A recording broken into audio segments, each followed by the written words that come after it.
Alright, my project is do arm positions matter when you're pitching? And my question is, does the position of your arm really matter? Like sidearm, overhand.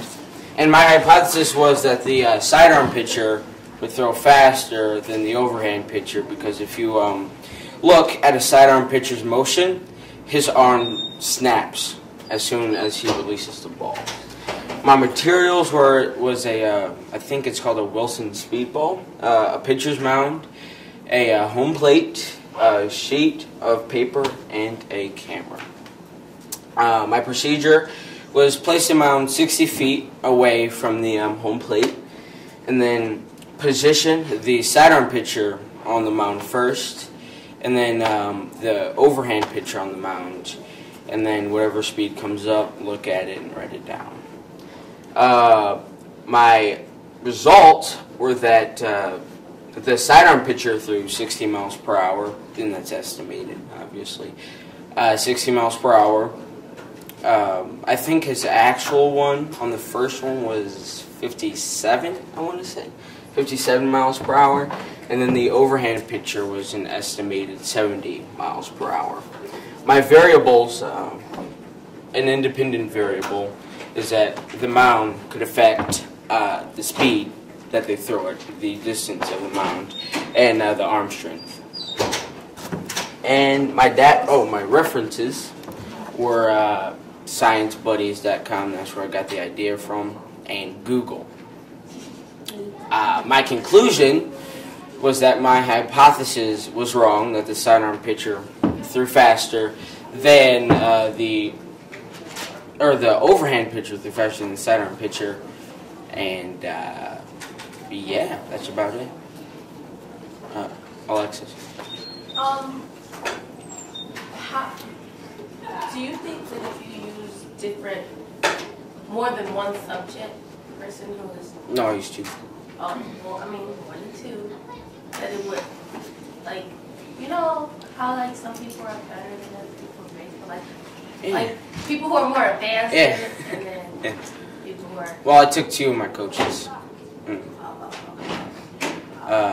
David? Well, I have two questions. Yeah. My first question is, if you had to rate your project on a scale of 1 to 10, what would it be? 7. Okay, and my second question is, what was your hypothesis? My hypothesis was that the sidearm pitcher would throw faster than the overhand. Come on. So you said they used your coaches. Do you think that if you used someone younger, that the velocity would be higher? No, not really. I mean, I don't know any pro baseball players, so the only kids I would know about my age.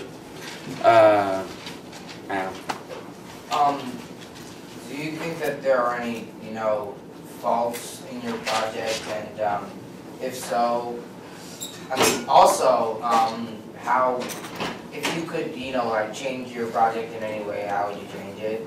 I'd go to Tiger Stadium and get pro baseball players in a Comerica Park, same thing, and a better little thing to I think it's supposed to be down, I don't know, but a better thing to test the speeds of the pitchers, because that one's old.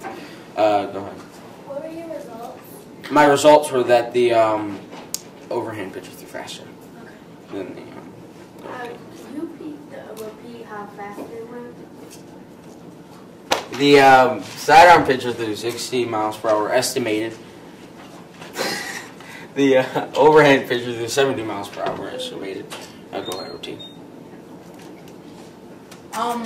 Do you, because you've tested it and you've proved it, from now on we use the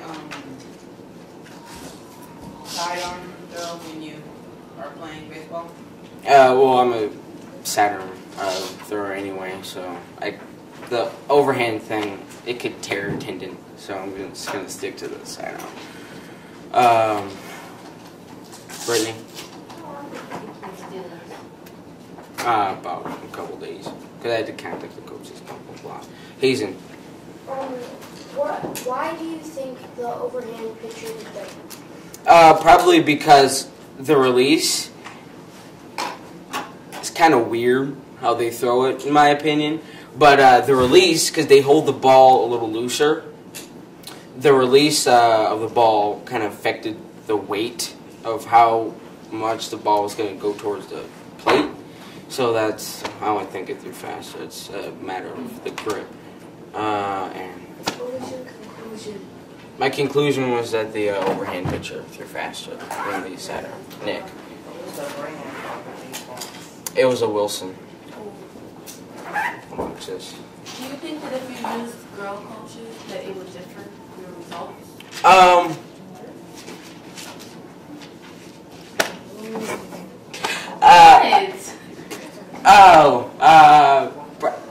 don't know. I don't know. I never, besides T-ball, I never really had a own coach, so I wouldn't be sure. Solomon. The pitchers. Yes. Did they have any anything on their hands? No. They barely can even afford a painter. Did they have any blisters? Was there anything wrong with their hands? No. Not from what I know of, except they were really big. I wasn't here to hear your whole project, but Please don't ask me to recite it. Please don't. Alright. Okay. Questions for the board here? Nate. So, I'm sorry, I forgot, but so you had two pictures and they posted the same thing? Sidearm. One was sidearm and one was overhand. So you did so that's, how many times did you do it? 3. 3 was with each pitcher. What type of mount did you use? What brand? I don't know. The coach's mount that I found in the bag. I'll go ahead, Ashley. Okay, so you said that the pitchers, they both did separate, Pitchers, yeah. well, what do you think it would have been different if they both did throws? Well, my project will probably be like overhand versus overhand if they both do. I know, but they both Wait, of the pitches? Yeah. Yeah, they both did the same pitches. They both threw a 4-seam. OT. So, why did you think that the side hand pitches would go farther? Because, like I said, if you look at a sidearm pitcher, I think it was back when I went to a Tigers game. They were playing Minnesota. I can't think of the guy's first name, but I know his last name is Perkins. I looked at his pitch, and his arm snapped like midway through his pitches just before he released it. His arm snapped like really hard, and he was throwing like 90, 99, or 91. Last question. Solid. yes. The two pitchers. Yes. They have the same dominant hand. Yeah. So I think that might have changed. Do you think if you had a left-handed pitcher, results might have changed? I think no, because lefties, there's something else. Oh, that is you know what? You're David Brown.